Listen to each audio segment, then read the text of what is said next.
नमस्कार विद्यार्थी मित्र हो, कशा आहात तुम्ही सर्वजण? मस्त असाल, मजेत असाल. तुमच्या सगळ्यांच्या मनामध्ये एक प्रश्न निर्माण झालेला आहे की सर आम्ही या वर्षी क्लास 10 महाराष्ट्र बोर्डाची परीक्षा देणार आहोत, एसएससी बोर्डाची परीक्षा देणार आहोत. मात्र 30 दिवसांवर परीक्षा आलेली आहे आणि आतापर्यंत मनामध्ये खूप असे प्रश्न आहेत की आमचा नंबर कोणत्या शाळेमध्ये आलेला असेल, आमचं एक्झाम सेंटर कोणतं असेल, तुमच्या पुढे कोण असेल, मागे कोण असेल, अशा सगळ्या प्रश्नांचं काहूर सध्या तुमच्या मनामध्ये उठलं जर असेल तर या प्रश्नांची उत्तरं देण्यासाठी एक महत्वाचा अपडेट तुमच्या समोर घेऊन आलेलो आहे. मैं सद्या आहे ऑफिशियल वेबसाइट पर, जिस वेबसाइट के ऊपर आपको सारे अपडेट्स मिलते हैं, बट ये अपडेट बहुत ही अलग है जो मैं आपको आज बताने वाला हूं आपके हॉल टिकट के रिगार्डिंग. यस, कब आपके हॉल टिकट आने वाले हैं उसके बारे में, बट उससे पहले आपको क्या लगता है आपका एग्जाम सेंटर किस स्कूल में आना चाहिए और किस स्कूल में आपको लगता है कि मेरा इस बार आएगा, और आपकी ड्रीम परसेंटेज आपके नाम के साथ कमेंट सेक्शन के अंदर जरूर बता देना.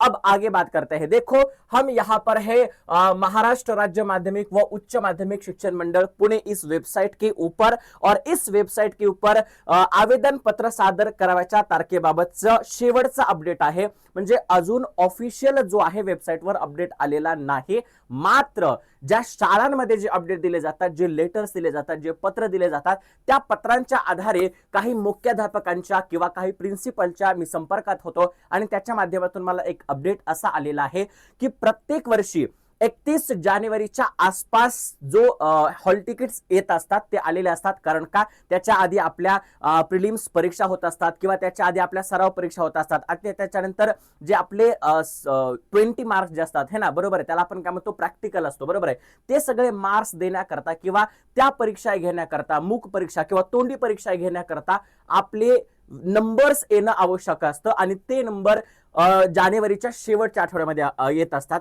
गेल्या वर्षी 31 जानेवारीला तुमचे हॉल तिकीट्स आले होते, त्यामुळे यावर्षी सुद्धा जानेवारीच्या शेवटच्या किंवा तिसऱ्या आठवड्यामध्ये येण्याचे चान्सेस आहेत. तर 25 तारखेपासून ते 31 तारखेपर्यंत तुमचे हॉल तिकीट तुमच्या शाळेमध्ये अवेलेबल होतील.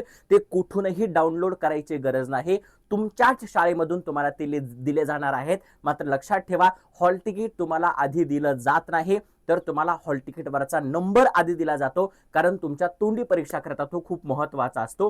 त्याच्यानंतर तुम्हाला हॉल तिकीट परीक्षेच्या आधी 4-5 दिवस दिलं जातं, त्याच्यामुळे ते खूप महत्त्वाचं असतं. ते जपून ठेवायचं, जपून म्हणजे त्याच्या कॉपीज काढून ठेवायच्या आणि त्या सेल्फ अटेस्टेड ठेवायच्या, हे खूप महत्त्वाचं असतं. जे ओरिजिनल हॉल तिकीट आहे ते कुठंही हरवू द्यायचं नाही, हे आपल्यासाठी खूप महत्त्वाचं असते. ही झाली हॉल तिकीटच्या संदर्भातली. मात्र आता फक्त 30 दिवस आपल्या परीक्षेसाठी शिल्लक राहिले आहेत. आता अभ्यास कसा करायचा आहे याच्यासाठी जर तुम्हाला स्ट्रॅटेजीची आवश्यकता असेल तर कॉमेंट करून मला नक्की सांगा. आपले पूर्ण वन शॉट अवेलेबल झालेले आहेत, त्याच्यासोबतच मॅरेथॉनची सिरीज सुद्धा चालू झालेली आहे आणि रोज सकाळी 5 वाजता आपण एक नवीन सिरीज सुरू केलेली आहे. त्या सिरीज मध्ये आपण क्वेश्चन प्रॅक्टिस करून घेतो, रिव्हिजन करून घेतो. जर अजूनही तुम्ही या चॅनलला सबस्क्राइब केलं नसेल तर पटकन या चॅनलला सबस्क्राइब करून घ्या, कारण तुमच्या क्लास 10 बोर्डासाठी खूप महत्त्वाचं हे चॅनल असणार आहे. तर भेटूयात पुढच्या व्हिडिओमध्ये. तोपर्यंत bye bye, take care, God bless you, जय महाराष्ट्र.